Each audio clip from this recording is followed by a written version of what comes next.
السلام علیکم ناظرین، آپ کا میزبان وقار احمد چوہان پروگرام پی کے پوچھتا ہے کے ساتھ آپ کی خدمت میں حاضر ہے۔ ناظرین، اس وقت ہم موجود ہیں راول پنڈی کے علاقہ خرم کالونی کے اندر، اور میرے ساتھ سماجی اور سیاسی شخصیت جناب حاجی ثناء اللہ صاحب، جو کہ بدر کے سیاسی اور سماجی شخصیت ہیں۔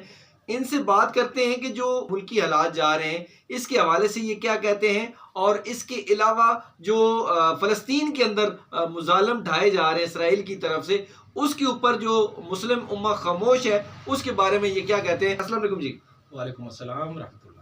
اچھا جی، حاجی صاحب مجھے یہ بتائیے گا کہ یہ پہلے تو یہ کہا جا رہا تھا کہ یہ عمران خان کی وجہ سے جو حالات ہیں وہ خراب جا رہے ہیں، عوام پریشان ہے مہنگائی سے، لیکن اب نون لیگ کی حکومت ہے، نون لیگ نے بڑے دعوے کیے تھے غریب عوام سے، لیکن اس کے باوجود جو ہے نا غریب عوام کی کہیں نہیں سنی جا رہی، کیا کہیں گے؟ بسم اللہ الرحمن الرحیم، نحمدہ و نصلی علی رسول الکریم۔ چوہان صاحب، آپ نے بہت اچھا سوال کیا۔ اس وقت عوام بہت زیادہ پریشان ہے۔ تو آج سے 4 سال پیچھے ہم چلے جائیں تو ہم سب بلیم کرتے تھے عمران خان صاحب کو، جو ہمارے سپورٹس میں کرکٹ کے ہیرو بھی تھے، لیکن ان کو حکومت ملی تو انہوں نے بجائے یہ ہے کہ عوام کو ریلیف دینے کے، عوام کے اوپر ٹیکسز کے بوجھ ڈالے، مہنگائی کمر توڑ کی، اور اس کے علاوہ یہ کہتے رہے کہ آپ نے گھبرانا نہیں، آپ جو ہے انتظار کریں، اس سے زیادہ مہنگائی ہوگی۔ ہم سب ان کے خلاف تھے۔ اچھا حاجی صاحب، مجھے یہ بتائیے گا کہ فلسطین کے اندر جو ہے نا بہت بڑا ظلم ہو رہا ہے، چھوٹے چھوٹے بچوں کو کاٹا جا رہا ہے، لیکن مسلم امہ جو ہے وہ خاموشی اختیار کیے ہوئے ہے، کیا کہیں گے؟ جی بھائی چوہان صاحب، آپ نے اس وقت یعنی میری دکھتی رگ کو چھیڑا ہے۔ مسلم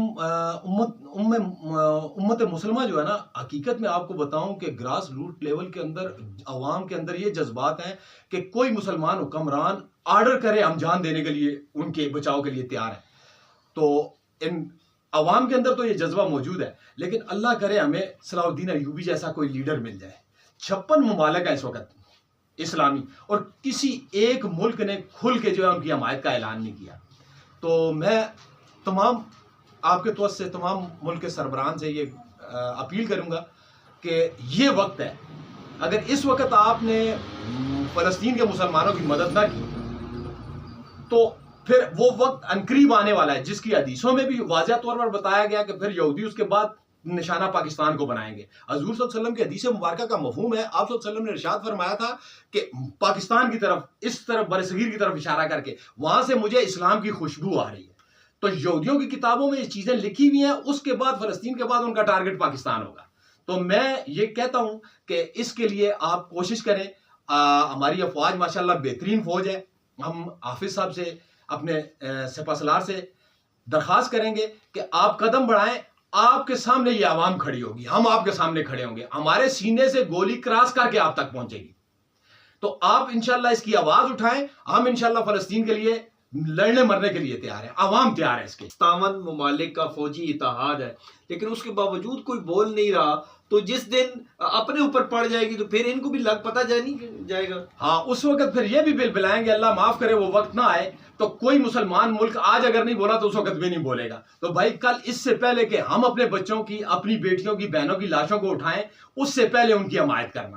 آج ہم سب دعائیں کرتے ہیں، یا اللہ جس طرح تو نے ابرا کے لشکر کے لیے ابابیلوں کا استعمال کیا تھا، اے اللہ آج تو وہی مدد اتار۔ خدا کی قسم آج وہ مدد نہیں اترے گی۔ اگر وہ مدد آ بھی گئی تو ابابیلوں کی وہ کنکریاں مسلمانوں پر گریں گی۔ 80 کروڑ کی آبادی ہے یہودیوں کی، اور 2-2.5 ارب مسلمان ہیں۔ ہمارا دین کیا کہتا ہے اس کے بارے میں، جو ملکی حالات ہیں اور جو فلسطین کے اندر ہو رہا ہے، دین ہمارا کیا کہتا ہے؟